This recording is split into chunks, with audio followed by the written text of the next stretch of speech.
Hi, I'm Scott with Starkey Family Fixing and Rigging Up. If you haven't already, go ahead and hit that like and subscribe button. Now today I'm going to ask you all a question, whether you've had an old car, a new car, a tractor, a semi, doesn't matter what it is, okay? Have you turned the key switch to start it and there's nothing? One day it was fine, the next day there's nothing. You look on your dashboard, you've got power to everything, you know your batteries are good, you know your starter's good, but it just will not start, it will not turn over. Well, most likely what's happened is your solenoid has actually went bad. When they go bad, sometimes they'll work, sometimes they won't. They just get worse. Today, I'm going to show you how to actually get by. Let's say you're at a shopping center with your car and this happens. I'm going to show you how to start your car underneath your hood using my semi. It's the same principle. So let's get to it. Okay, so this is actually my new starter solenoid to replace the one that we're going to look at here in a moment. Now, what you're actually going to do is, this is going to mount on your firewall or on your fender well, and they can come in different shapes. This just so happens to be a round one. Now, one thing you can do is, if you have a screwdriver handy, what you're going to do is you're going to take the two larger posts, not the small ones, but the two larger ones. Okay? Now, I don't recommend doing it this way, but it will start your vehicle. You can take a screwdriver, go like this, you touch both pads, and your starter will turn over. The problem is with this is when you use a piece of metal on the threads, what happens is you're taking a chance of screwing up the threads. So when you actually go to change this out, it's going to make it more difficult. So I would suggest not to do that, okay? But if you're in a pinch, do it. Ultimately, the best way to do this is touching the very ends of your posts like this. Now, you can use a screwdriver to do that. Myself, I would just use a pair of pliers. They're thicker, they have more weight, and you have a little bit more control. So let's go ahead and start my semi truck up, and I'm going to show you how I'm doing this as I do it. Okay, first thing, turn your key on.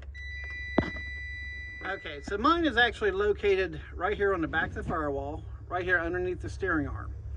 Yours could be on the fender well, it could be on the other side of the truck or car or whatever you're doing it. But anyways, here's what I'm going to do. You take the two larger posts, as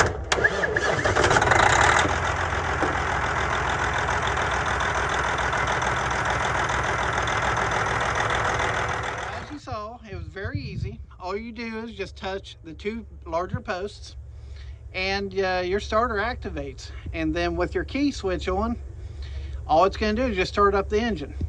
Okay, so let's say you can't buy a starter solenoid for some reason for your vehicle, you know, right now.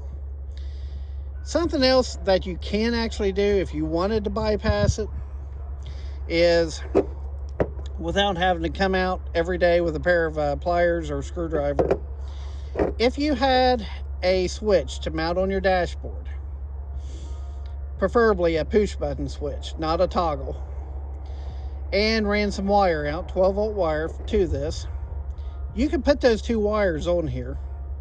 When you push that button, it'll actually do the same thing that I showed you. I actually have a friend that does do that. Okay, so let's go ahead and start changing this. Now, it doesn't matter what kind of combination you use. This one here is a 1/2 inch. Let me get that unscrewed there.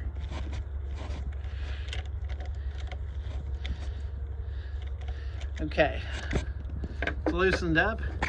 Let me go ahead and get that one there off, and then I'm going to try and pin it down under here. Okay, so I've got the positive off. So next I'm going to get this one right here. Okay, so I've got the positive position down here under these airlines. Got the negative out of the way. So now let's go up here and get the small lines.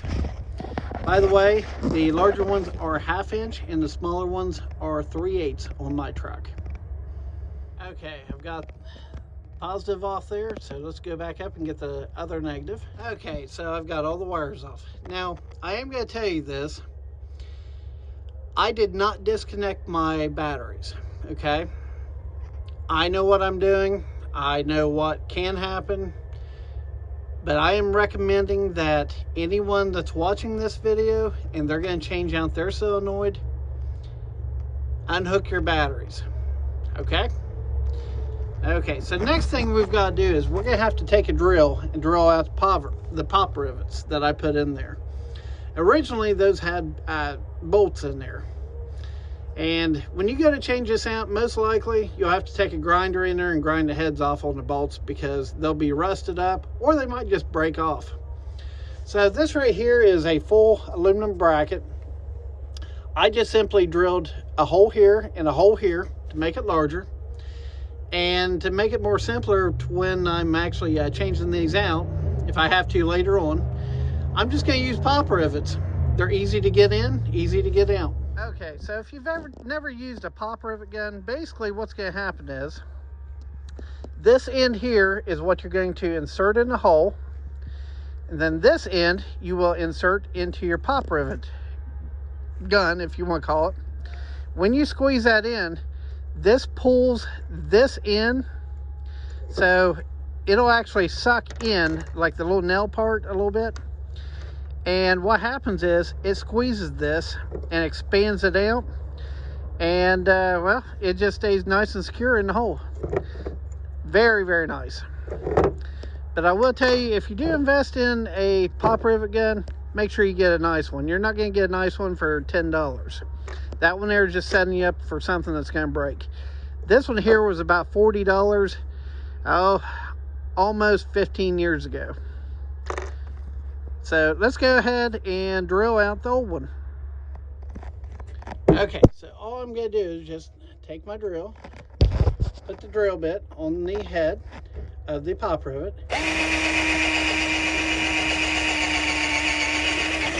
and there it goes. Pulled right out. Okay, so I got that one there out.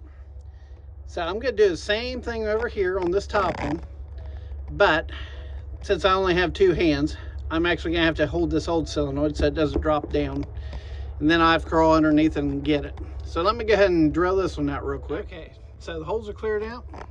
So basically this is how we're going to put this pop rivet on here. The gun will go on the top part, and then the bottom will expand.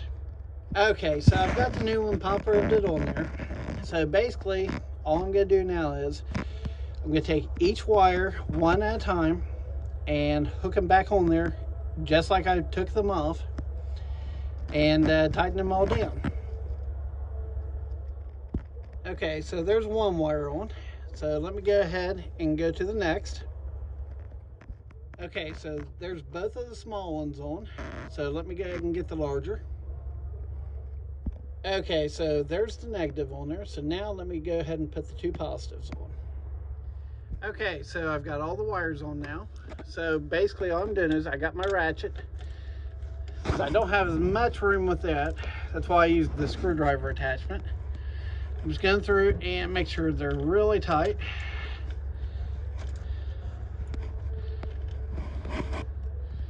Okay, let me change sockets.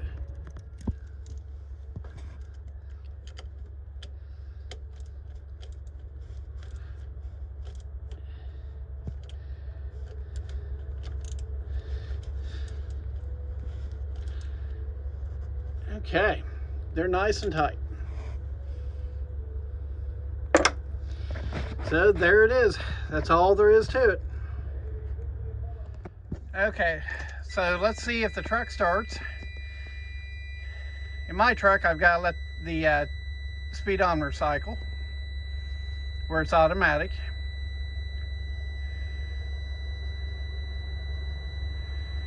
And that's on every startup. And there we go. Okay, so we've put a new solenoid on. We've taken the old one off. I've showed you how to cross over the terminals to start your truck if your solenoid happens to go bad. I hope you've all learned something about this. I hope you've been able to get yourself out of a situation just in case something like this comes up. If you haven't already, go ahead and hit that like and subscribe button. Watch my other videos. Save yourself some money. Have a great day. Thank you.